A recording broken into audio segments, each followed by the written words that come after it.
In fact, I would recommend doon tayo sa kanyang hacienda, doon sa Rosario, Batangas, para magkaalaman na kung if this will help bring out the Vice President at kung sinasabi niya precondition ito bago siya umarap dito, din gagawin natin yan. At within 2 weeks daw po kailangan niya mag-produce ng mga ebidensya, patunay na mga inaamos sa inyo.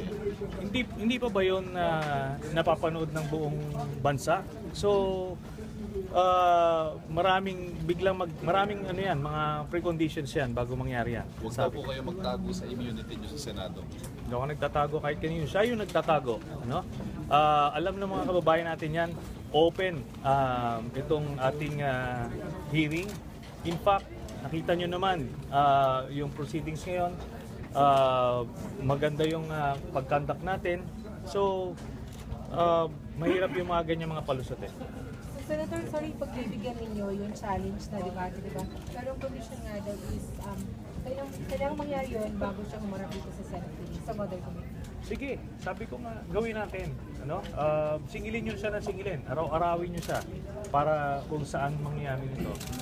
In fact, I would suggest yung media, yung come up with a proposal na sabihin nyo kagad sa kanya kung kukol siya ron o hindi. Ako, I would suggest doon tayo lahat sa Hacienda B9.